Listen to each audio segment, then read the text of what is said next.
નમસ્કાર. તમે ક્યારેય વિચાર્યું છે કે જ્યારે કોઈ નવું ઘર બનાવે ત્યારે સૌથી પહેલાં શું નક્કી થાય? એની હદ, એની સીમાઓ, બરાબર ને? બસ એ જ રીતે જ્યારે ભારત એક નવું રાષ્ટ્ર બન્યું ત્યારે સૌથી પહેલાં એ નક્કી કરવું જરૂરી હતું કે આપણો દેશ ક્યાં સુધી ફેલાયેલો છે. અને આ કામ કરે છે આપણા બંધારણનો ભાગ 1. પણ આ આખા વિષયમાં એક બહુ જ રસપ્રદ વાક્ય છે જે કહે છે કે ભારત વિનાશી રાજ્યોનો અવિનાશી સંઘ છે. ચલો આજે આ વાતને એકદમ સરળ ભાષામાં સમજીએ. આ રહ્યું એ વાક્ય, વિનાશી રાજ્યોનો અવિનાશી સંઘ. પહેલીવાર સાંભળવામાં થોડું અટપટું લાગે નહીં?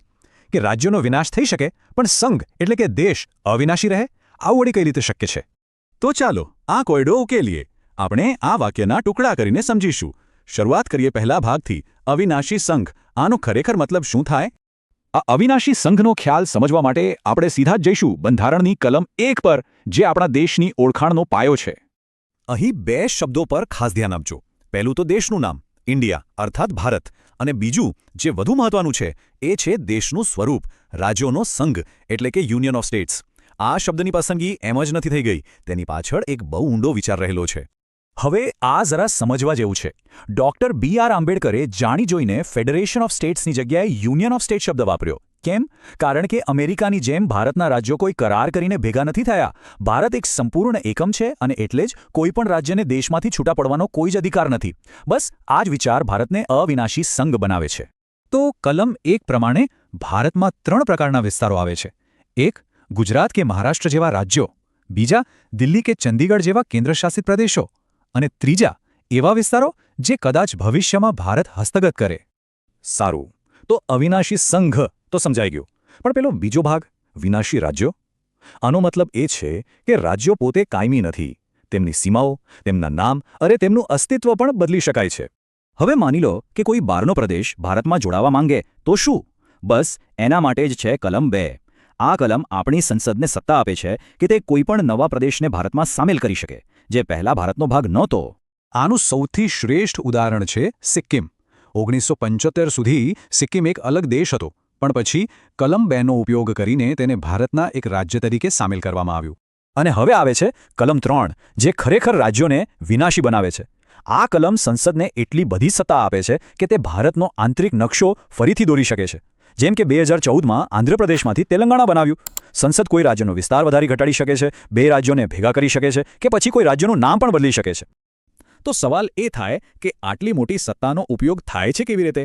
શું રાતોરાત કોઈ રાજ્યનો નકશો બદલી શકાય? ના, એની એક પ્રક્રિયા છે. ચાલો એ સમજીએ.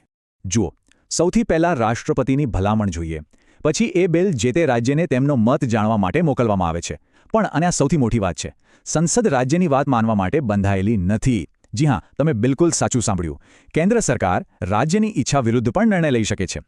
અને આ બધું કરવા માટે સંસદમાં માત્ર સાદી બહુમતીની જરૂર પડે છે. અને અહીંયા આવે છે કલમ 4, જે કહે છે કે કલમ 2 અને 3 હેઠળ જે પણ ફેરફારો થાય તેને બંધારણમાં મોટો સુધારો ગણવામાં આવશે નહીં. આ પ્રક્રિયાને જાણી જોઈને સરળ રાખવામાં આવી છે, જેથી દેશની જરૂરિયાત પ્રમાણે ઝડપથી ફેરફાર થઈ શકે. આ સ્લાઇડ પરથી તફાવત એકદમ સ્પષ્ટ થઈ જશે. સાદી બહુમતી એટલે હાજર રહેલા અને મત આપનારા 50%થી વધુ સભ્યોની સંમતિ, જ્યારે બંધારણમાં સુધારો કરવા માટે વિશેષ બહુમતી જોઈએ, જે મેળવવી ઘણી અઘરી છે. આ બતાવે છે કે બંધારણ બનાવનારાઓએ દેશની એકતા અને વહીવટી સરળતાને કેટલી પ્રાથમિકતા આપી હતી. ઓકે, તો આ બધી તો થઈ બંધારણની વાતો. પણ શું ખરેખર આવું થયું છે? શું ભારતનો નકશો ખરેખર બદલાયો છે? ચાલો જોઈએ. આઝાદી પછી ભાષાના આધારે રાજ્યો બને એવી બહુ મોટી માંગ ઊભી થઈ. આ માટે ફઝલ અલી કમિશન બન્યું અને તેમની ભલામણો પર 1956માં રાજ્યોનો મોટા પાયે પુનર્ગઠન થયું. અને ત્યારથી લઈને આજ સુધી આ પ્રક્રિયા ચાલુ જ છે. અને એ સફર જે 14 રાજ્યોથી શરૂ થઈ હતી એ આજે 28 રાજ્યો અને 8 કેન્દ્રશાસિત પ્રદેશો સુધી પહોંચી છે. તો આટલી બધી ચર્ચા પછી ચાલો પાછા ફરીએ આપણા પેલા મુખ્ય વાક્ય પર. હવે આ વાક્યનો અર્થ એકદમ સાફ છે. સંઘ એટલે કે આપણો દેશ ભારત અવિનાશી છે. તેને કોઈ તોડી શકતું નથી, પણ તેના ઘટકો એટલે કે રાજ્યો વિનાશી છે. સંસદ તેમની સીમાઓ, તેમના નામ બધું જ બદલી શકે છે. અને આ જ વ્યવસ્થા ભારતની એકતા અને અખંડિતતાનો સૌથી મજબૂત આધારસ્તંભ છે. તો હવે સવાલ એ છે કે ભવિષ્યમાં ભારતનો નકશો કેવો હશે? આ બંધારણીય શક્તિઓ દેશને આવનારા સમય પ્રમાણે ઢળવાની ક્ષમતા આપે છે.